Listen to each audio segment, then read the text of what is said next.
Pemuda ini berdiri di depan kamar sang gadis dan mengatakan jika dia membawakan makanan untuknya.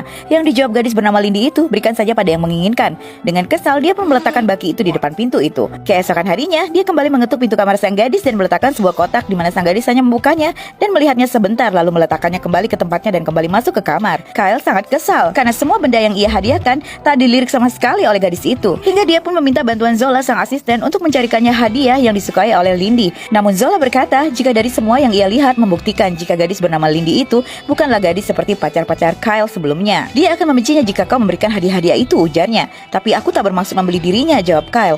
Apa yang kau ketahui tentang dirinya? Kau harus memikirkan dirinya. Aku tahu karena aku bisa merasakannya. Ucap Zola membuat pemuda itu tertegun. Seakan dia baru menyadari jika tak semua gadis menyukainya dan menyukai benda-benda mewah seperti kekasihnya Sloan yang berkhianat.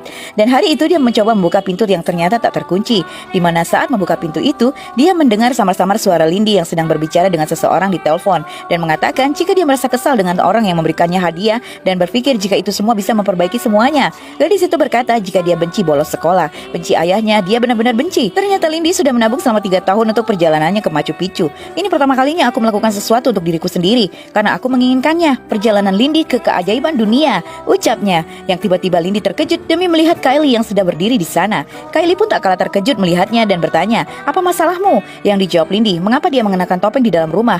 Di mana Kyle pun berkata jika dia tak ingin membuatnya takut. "Hei, topeng Ski tak membuatku takut," jawab Lindy. "Aku membawakanmu jus," ujar Kylie seraya meletakkan box itu di depan sang gadis.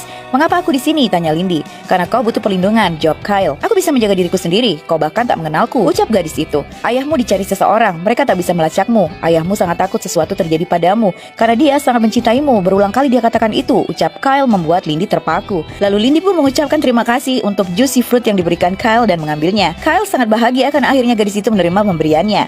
Lalu pemuda itu pun menulis surat untuk sang gadis.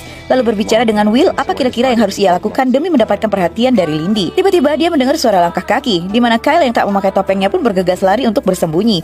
Tak lama gadis itu pun muncul dan berkenalan dengan Will. Lalu Lindy pun mengatakan jika dia penggemar Ranger yang sedang ditonton Will pertandingannya saat itu. Will pun lalu mengajak Lindy untuk duduk ngobrol dengannya. Lindy lalu bertanya, alat-alat siapa yang ada di sana? Will pun menjawab jika itu adalah barang-barang milik Hunter, nama samaran Kyle untuknya, di mana alat-alat itu akan digunakan Hunter untuk membangun sesuatu, ujarnya. Dan benar saja, ternyata Kyle memang bersungguh-sungguh. Dia pun membangun sebuah rumah hijau untuk gadis itu. Dia melakukannya seorang diri. Ternyata Kyle bukan hanya sekedar putra seorang kaya raya yang manja, tapi ternyata dia juga memiliki tekad yang kuat dan kesungguhan. Hingga malam itu mereka pun berbicara berdua, namun tanpa memandang wajah masing-masing. Jadi akhirnya kita benar-benar bertemu, ucap Lindy.